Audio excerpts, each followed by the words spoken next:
Shalom e bem-vindos a Via Rapta Israel, uma frase do hebreu que significa amarás a Israel. Esperamos que vocês fiquem conosco durante os próximos 30 minutos, porque nosso professor Dr. Baruch vai compartilhar um estudo expositivo da Bíblia. Dr. Baruch é professor titular no Instituto Zera Avraham, com sede em Israel. Ainda que todas as aulas no Instituto são dadas em hebraico, o Dr. Baruch fica feliz em compartilhar este estudo semanal com dublagem em português. Para mais informações sobre nosso trabalho em Israel, visite nosso site amarasaisrael.org. Fiquem agora com o Dr. Baruch e a aula de hoje. Our God. Nosso Deus certamente pode curar. Eu creio que quando nós reconhecemos a sua autoridade, uma situação se desencadeia. Cria-se uma atmosfera na qual pode acontecer a cura. Em outras palavras, a cura não ocorre espontaneamente. Existem condições espirituais que são necessárias para gerar a situação que resulte em uma cura.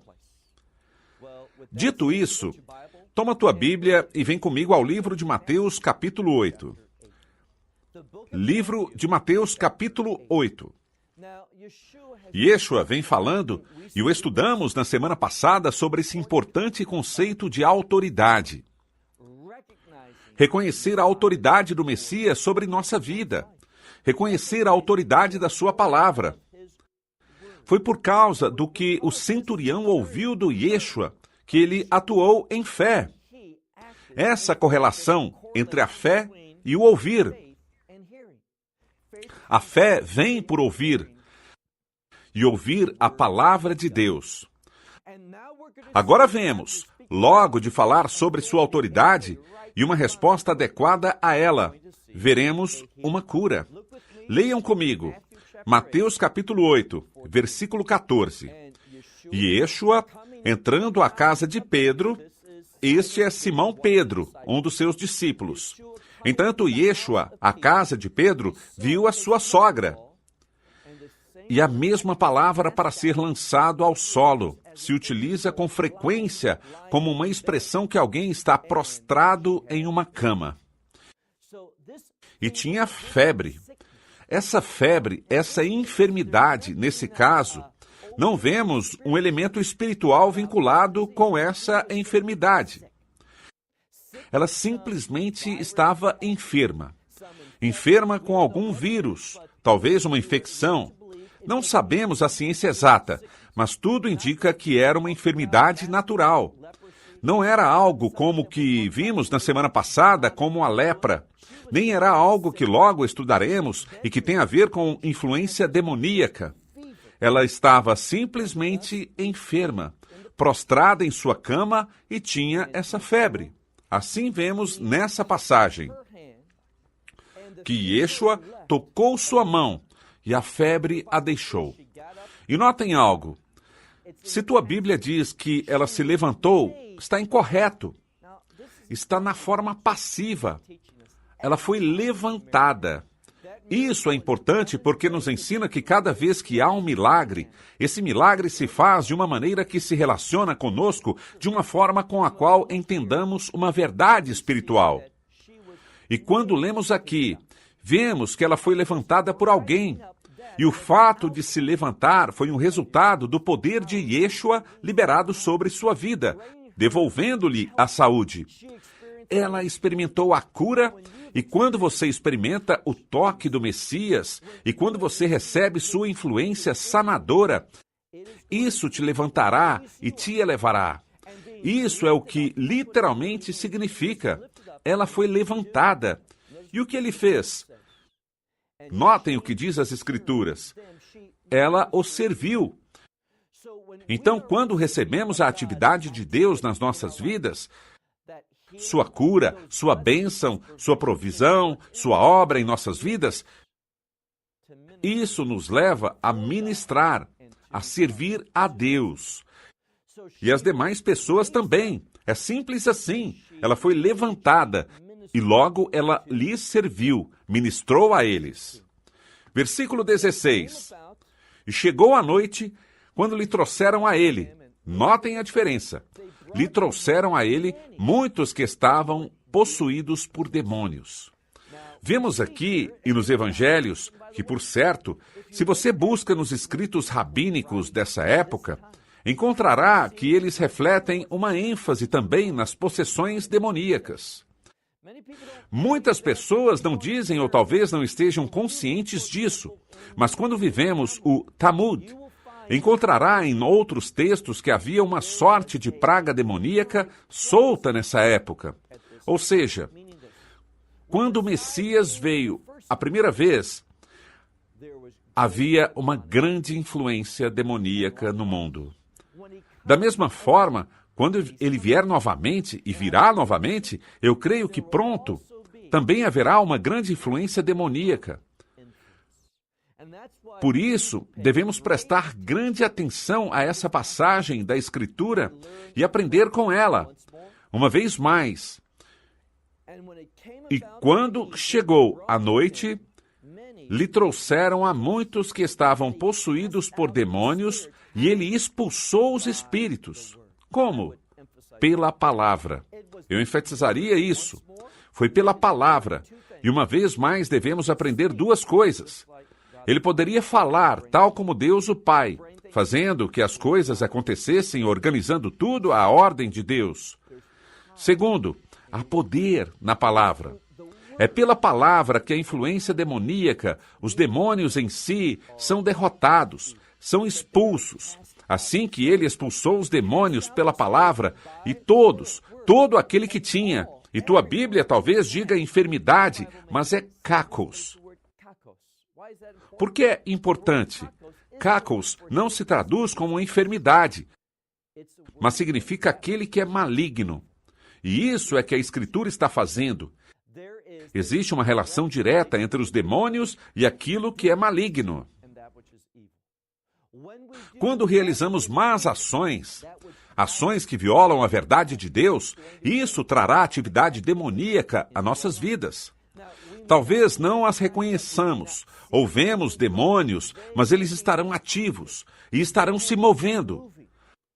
Mais adiante, falaremos, por exemplo, estamos no capítulo 8, mas logo estaremos no capítulo 13 de Mateus e falaremos mais sobre a possessão demoníaca, como operam os espíritos malignos. Vamos aprender esse princípio, mas por agora aprenderemos o que diz aqui na Escritura. Pela palavra, diz, expulsou esses espíritos demoníacos, e a todo que tivessem o mal foi sanado. Insisto, eles não se curaram a si mesmos. Isso não foi pela ação do tempo. Yeshua foi quem os curou. Versículo 17. Essa é uma escritura importante. Por momentos, todos necessitamos nos confessar. Deus odeia o orgulho. Ele ama as pessoas que humilham a si mesmas. E em Isaías 53, eu sempre fui uma pessoa que sempre opinava, que sempre pensei que, por suas chagas, pelo que ele sofreu pelo pecado, por tudo isso, somos curados. Eu sempre os dizia, somos curados de uma influência pecaminosa. Não tirem isso de contexto. E claramente o contexto ali é ser curado do pecado. E sempre os dizia, não apliquem isso às enfermidades físicas e às doenças. Mas eu estava equivocado. Porque quando vemos essa escritura, isso fica claro. Vejamos o versículo 17. Opos. Isso significa com o fim de que a palavra dita pelo profeta Isaías se cumprira.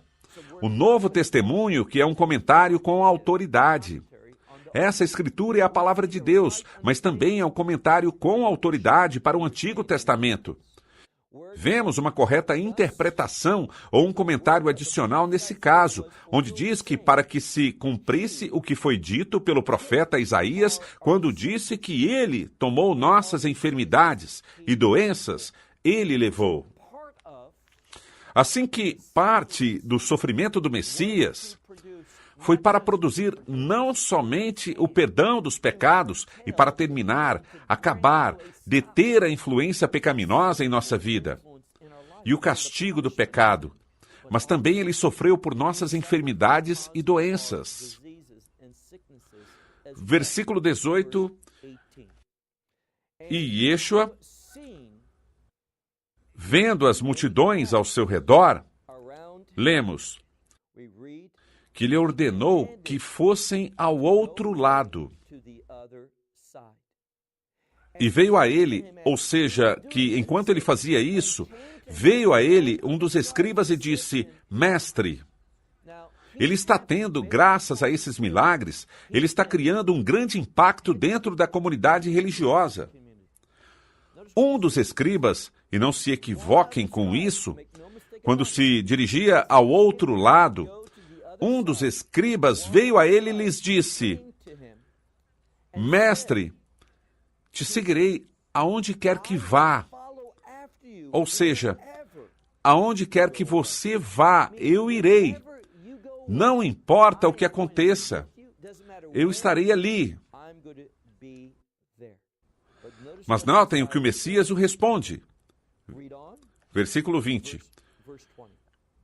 E Yeshua lhe respondeu, as raposas têm suas covas, seus abrigos, e as aves dos céus têm seus ninhos. Mas, em contraste com isso, algo diferente. O Filho do Homem não tem onde repousar sua cabeça. Ou seja, ele não tem nenhuma segurança terrena. Em outras palavras, ele não tem um lugar próprio, um lar, uma residência nesse mundo. Por quê? Porque ele pertence ao reino de Deus. E o que ele está ensinando aos seus discípulos é o mesmo. Nós não encontramos segurança, nem pertencemos a esse mundo.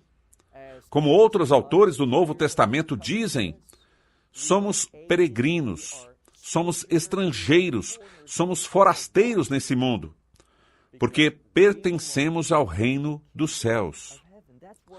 Ali é onde está essa nossa cidadania. Não creia que a fé nos dará segurança física nesse mundo. Na verdade, é o contrário. Ele não tinha um lugar onde repousar sua cabeça.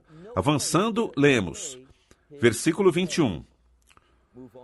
Mas outro, ou seja, outro de seus discípulos, não é parte dos 12, mas ele tinha outros discípulos. Ele diz, Senhor, permita-me, quero te seguir, mas diz aqui, permita-me primeiro ir e enterrar o meu pai. Isso é visto no judaísmo como uma responsabilidade, uma obrigação. E, de novo, não se trata de alguém que nós depreciamos e que não queremos bem. Não, queremos honrar aos nossos pais. Ele disse, eu estou comprometido contigo, eu te seguirei onde quer que você vá. Eu entendo quando você diz que não temos segurança terrena, mas primeiro deixa-me cumprir com essa obrigação. Deixe-me enterrar meu pai primeiro. Versículo 22. Notem o que ele responde. E Yeshua lhe disse, siga-me e deixa que os mortos enterrem os seus mortos. O que ele está dizendo é isso. Não estejam tão preocupados com a cerimônia, por toda a importância que o mundo coloca às cerimônias fúnebres. Existem certas características religiosas para um funeral adequado, mas eles buscam revelar verdades espirituais. Em outras palavras, um funeral de Deus busca dar testemunho. Mas isso não significa que vivamos a vida esperando esse momento e dizendo, enquanto isso não ocorre, não servirei a Deus nem farei o que Ele quer que eu faça. Não, o tempo é curto. Devemos redimir esses dias maus, e por isso é que diz, não, tu vem e me segue, e deixa que os mortos enterrem seus mortos. Há uma urgência para que respondamos agora mesmo. Versículo 22, o que diz? Siga-me e deixa que os mortos enterrem seus mortos. Versículo 23, e embarcando, estava disposto a se mover ao outro lado, e agora sobe a esse barco, e diz aqui que seus discípulos o seguiram. E aqui Vejam agora o versículo 24, um texto muito importante. Mateus 8, 24. Ele está indo ao outro lado, e esse termo, Sad Arhe, no hebraico, Sidra Arha, no aramaico, é comentado pelos sábios do judaísmo. E, usualmente, esse outro lado implica um mundo demoníaco. Entrar na dimensão das trevas. E notem o que acontece. Quando fazemos isso, o inimigo não gosta quando entramos ali com o propósito de ministrar. Isso é uma guerra espiritual. E o inimigo não gosta nada disso. E lemos que ele sobe ao barco e avança. Versículo 24. E eis que sismos. Bem, todos sabemos o que é um sismógrafo. É um instrumento que mede a intensidade de um terremoto. Algumas Bíblias dirão tempestade, um grande vento, mas não é o que diz. O que ocorre é um terremoto. É o que a Escritura revela. Um grande terremoto se produziu no mar, ou seja, debaixo do mar. De modo que o barco foi coberto pelas ondas. E quando isso aconteceu, esse terremoto aconteceu, de repente, enquanto eles atravessavam ao outro lado, as ondas causaram uma espécie de tsunami no mar da Galileia. E essas ondas estavam golpeando e sacudindo o barco, entrando dentro do barco. Mas o que Jesus fazia? Ele estava dormindo. Versículo 25. E seus discípulos notem isso. Vamos ver ao longo da passagem que os discípulos se aproximam dele. Vimos já o primeiro que disse a ele que o seguiria. Te seguirei aonde quer que você vá. Logo, outro lhe disse, te seguirei, mas deixa-me enterrar ao meu pai primeiro. Agora, seus discípulos, me refiro aos 12, os 12 discípulos se aproximaram dele dizendo, Senhor, salva-nos. Salva-nos porque pereceremos. Entendam que eles estão numa posição segura. Por quê? Porque eles estão com o Messias. Estão o seguindo na sua vontade. Não há um lugar mais seguro que esse. Mas entendamos que enfrentaremos os ataques do inimigo. E isso é visto no mundo natural através de um terremoto. O mundo não quer que o ministério do Messias... O mundo não quer que as mudanças que ele vai produzir. Nessa porção das Escrituras, vemos que eles disseram, Senhor, salva-nos, porque pereceremos. E ele lhes disse, versículo 26, do que vocês têm medo? Literalmente diz, porque estão atemorizados. Isso não é o correto. Não devemos ter medo das coisas desse mundo. Devemos ter todo o temor e respeito por Deus, e não ao que o inimigo faz. Ele diz, vejam agora, pequenos na fé. Notem a correlação entre essas coisas. Ele os chama de temerosos, e logo diz, vocês que são pequenos na fé. Quando somos pequenos na fé, temeremos as coisas desse mundo, as atividades do inimigo. Não deveríamos. Quando somos valentes e fortes na fé, lembrem do que falamos na semana passada. Vamos reconhecer a autoridade de Deus. E essa autoridade, essa unção estará sobre nós. E com esse poder que não é nosso, mas que é o poder dele, é o poder do Espírito Santo. Podemos derrotar o inimigo. Não o tememos, mas o vencemos.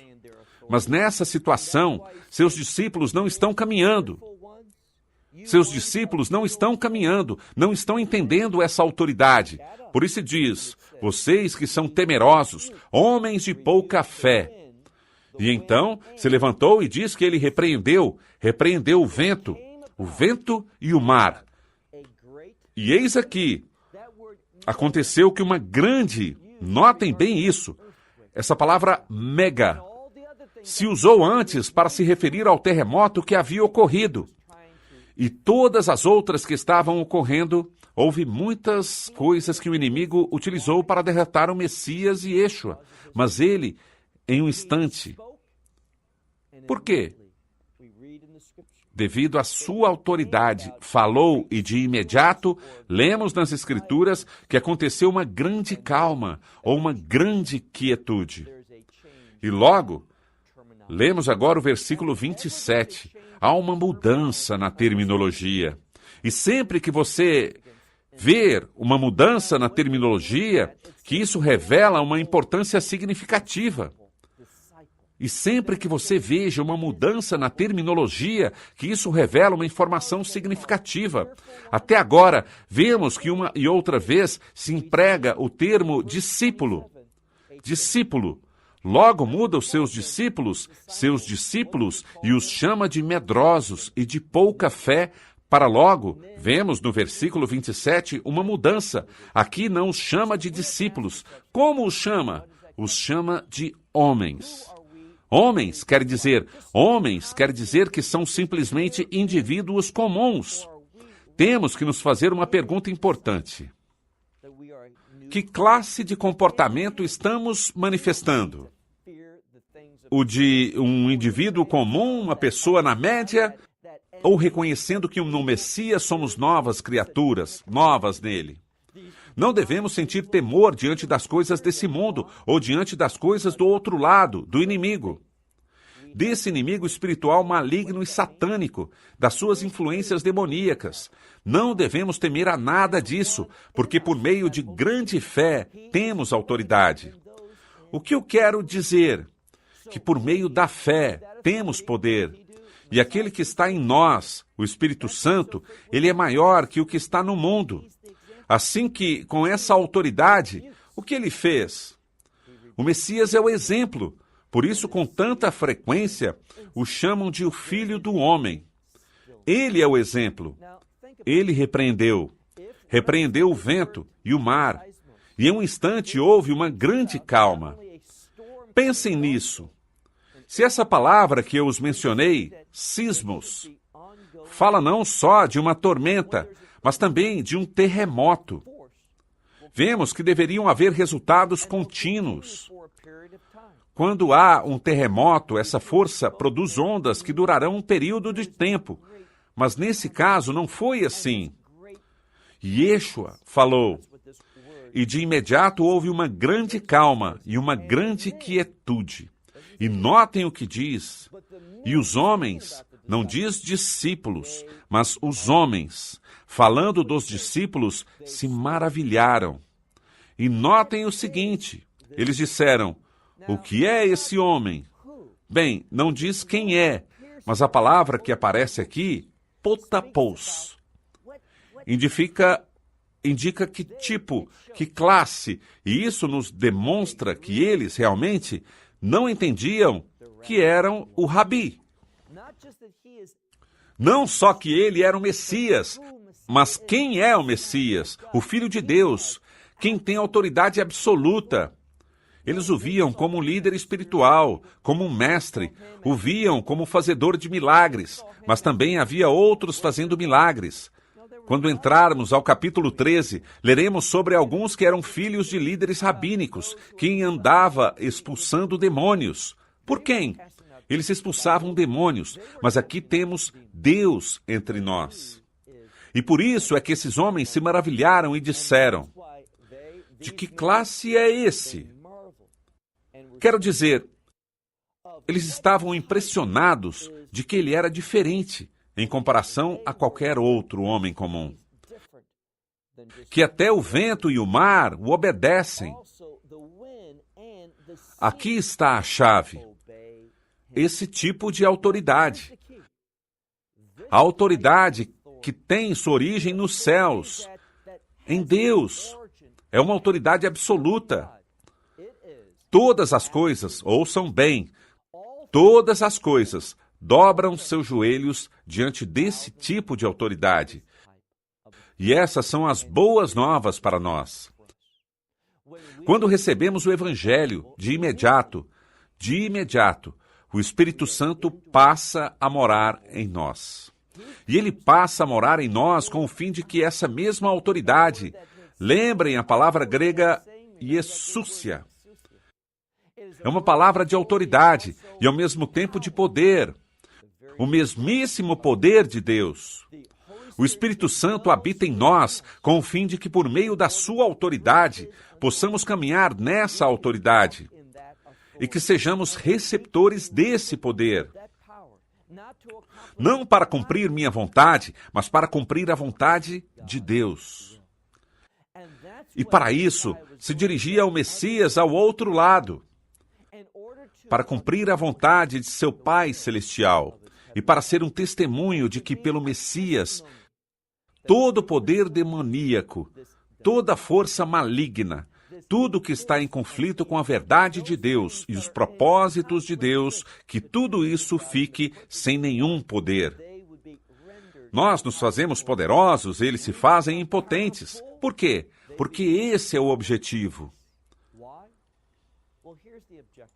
Já ensinamos, vimos e seguiremos vendo que tudo isso tem o fim de manifestar a justiça. Por qual razão? Muito importante, porque há uma estreita relação entre a justiça e o reino de Deus. É certo que quando nós fazemos boas obras, tratamos com a vontade de Deus, com o fim de que a justiça se estabeleça e que a glória de Deus seja liberada. Por quê? Porque quando a glória de Deus é liberada, qual é o resultado? A resposta é adoração.